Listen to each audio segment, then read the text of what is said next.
Hello everyone, welcome back to my channel. आज की video का टाइटल है the wood cutter and his wife. The wood cutter यानी लकड़हारा एंड हिज वाइफ उसकी पत्नी। हिज यहाँ पर possessive adjective, wife noun and conjunction, और वुड कटर भी एक नाउन है और द यहाँ पर डेफिनेट आर्टिकल लगा हुआ है कि क्योंकि किसी पर्टिकुलर वुडकटर और उसके पत्नी की बात की जा रही है इस स्टोरी में। वंस का मतलब होता है एक बार, ये एडवर्ब ऑफ टाइम होता है। इसका मतलब होता है एक बार। A fairy came to a poor woodcutter and his wife and said. तो एक बार एक परी, केम कम का सेकेंड फॉर्म, पास्ट इंडेफिनिट का टेंस। केम का मतलब होता है आई, कहाँ पर आई, टू अ पुअर वुडकटर एक गरीब लकड़हारे और उसकी पत्नी के पास। एंड सेड और कही। यू हैव वर्कड हार्ड यानी आप कठिन परिश्रम करते थे, यानी आप लोगों ने कठिन परिश्रम किया। फॉर सो मेनी ईयर्स यानी कई वर्षों तक। ये परी उस दंपत्ति से कह रही है। Asked for any 3 wishes and they will be granted, यानी आस्क फॉर एनी 3 विशेस यानी कोई 3 इच्छा जो है, इच्छाओं के लिए मांगो। कोई 3 इच्छाओं का जो है जिक्र करो। And they will be granted और वो मान लिए जाएंगे या वो इच्छा पूरी की जाएगी। The couple started to think. दंपत्ति ने, कपल यानी उस जोड़े ने, पति पत्नी ने, स्टार्टेड यानी शुरू किए। टू थिंक, यहाँ पर टू थिंक इन्फिनेटिव वर्ब है। तो दंपत्ति ने स्टार्ट किया सोचना, टू थिंक यानी सोचना। What they must ask for यानी कि उसे क्या मांगना चाहिए। द वाइफ सेड, पत्नी ने कहा। से का second form past indefinite tense. Let's ask for a lot of money, चलो बहुत सारा धन मांगते हैं। अ लॉट ऑफ यानी बहुत सारा, मनी यानी पैसा, चलो बहुत सारा पैसा मांगते हैं। ये उसकी पत्नी परी से एक इच्छा पूरी करने की ख्वाहिश अपने पति से कह रही है कि चलो बहुत सारा धन मांग लेते हैं। नो, नहीं। इफ़ वी डू सो, यदि हम ऐसा करते हैं, द डकैट्स विल किल अस, तो डाकू हमें मार डालेंगे। विल किल यानी जान से मारना, तो डाकू हमें मार डालेंगे। फॉर द मनी यानी पैसों के लिए। द वुडकटर सेड, लकड़हारे ने कहा।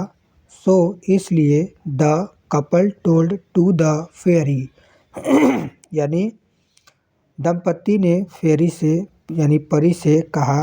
दे वुड थिंक, वे सोचेंगे। दे वुड थिंक, वे सोचेंगे। एंड टेल हर, और बताएंगे। अबाउट द 3 विशेस यानी 3 इच्छाओं के बारे में। आगे देखेंगे। सो इसलिए the couple told to the fairy they would think and tell her about the 3 wishes they wanted, यानी सो इसलिए द कपल टोल्ड यानी दंपत्ति ने कहा। टू द फेरी यानी परी से। दे वुड थिंक, वे सोचेंगे। एंड टेल हर, और बताएंगे उसे। अबाउट द 3 विशेस 3 इच्छाओं के बारे में। अबाउट का मतलब होता है के बारे में, विशेस यानी इच्छाएं। दे वांटेड जो वे चाहते थे।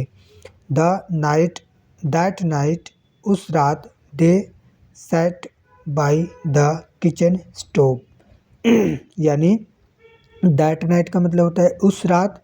दे सैट बाई यानी सिट बाई यानी किसी चीज़ के पास बैठना। तो they sat by the kitchen stove यानी वे किचन रसोई घर के चूल्हे के पास बैठ गए।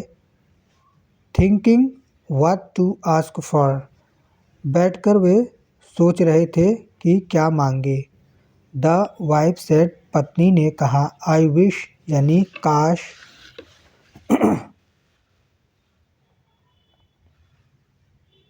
पत्नी ने कहा, काश we had chicken to eat, कि काश वी हैड हमारे पास होता, चिकन यानी चिकन टू ईट यानी खाने को। तो वो पत्नी सोच रही है कि काश हमारे पास चिकन खाने को होता। एंड और there appeared a chicken on a plate, तो उसके बाद उन एंड देयर अपीयर्ड और वहाँ पर प्रकट हुआ। अपीयर्ड का मतलब होता है प्रकट हुआ। Second form past indefinite, a chicken on a plate, एक चिकन जो है एक प्लेट में। ठीक है। The wood cutter scolded, scold का मतलब होता है डांटना, यहाँ पर सेकेंड फॉर्म लगा हुआ है यानी पास्ट इंडिफिनिट का टेंस। तो लकड़हारे ने डांटा, you have wasted a wish, तुमने एक इच्छा को नष्ट कर दिया। वेस्ट का मतलब होता है नष्ट करना, यहाँ पर wasted second form past indefinite का टेंस। नाउ, नाउ का मतलब होता है अब, ये एडवर्ब ऑफ टाइम है। Stick the chicken to your nose, अब अपने नाक पर चिकन को चिपका लो। The chicken flew and got stuck to the women's nose, और चिकन जो है उड़ गई और महिला के नाक पे जाकर चिपक गई। अब क्या होता है आगे। The couple got scared now, अब जो है वो दंपति डर गए। गॉट स्केयर्ड यानी डर गए। द वाइफ सेड, पत्नी ने कहा, let me B free of this chicken, यानी इस चिकन से मुझे आज़ाद करवा दो। ये भी तो एक इच्छा हुई पत्नी की, उसके पत्नी की। एंड सो, और इस तरह the third wish was wasted too and the chicken got unstuck from her nose, और इस तरह तीसरी इच्छा was wasted यानी नष्ट हो गई, टू भी यानी तीसरी इच्छा भी इस तरह से नष्ट हो गई। एंड और द चिकन गॉट अनस्टक, और जो चिकन था वो उसके नोज यानी नाक से अनस्टक यानी हट गया। ठीक है। The foolish couple did not think before they spoke and lost a chance of becoming rich, यानी द फुलिश कपल यानी मूर्ख दंपत्ति ने डिड नॉट थिंक यानी नहीं सोचा, बिफोर दे स्पोक यानी वे बोलने से पहले नहीं सोचे, एंड और लॉस्ट और खो दिए, अ चांस और एक अवसर खो दिए, ऑफ बिकमिंग रिच यानी अमीर होने का अवसर जो है वो खो दिए, क्योंकि वे बोलने से पहले सोचे नहीं। ठीक है। ये थी आज की स्टोरी का टाइटल। अब इसके मोरल को देखेंगे। थिंक बिफोर यू स्पीक, यानी बोलने से पहले सोचो। ये इस स्टोरी का मोरल यानी नैतिक शिक्षा दी गई है कि कोई भी बात बोलने से पहले हमें सोच कर ही बोलना चाहिए, क्योंकि ये जो दंपति थे वो बिना सोचे जो है 3 इच्छाओं को जाहिर कर दिए, और परी ने उन तीनों इच्छाओं को पूरा कर दिया, लेकिन उन लोग को कुछ मिला नहीं। इसीलिए कहा जाता है कि थिंक बिफोर यू स्पीक, यानी बोलने से पहले सोचना चाहिए।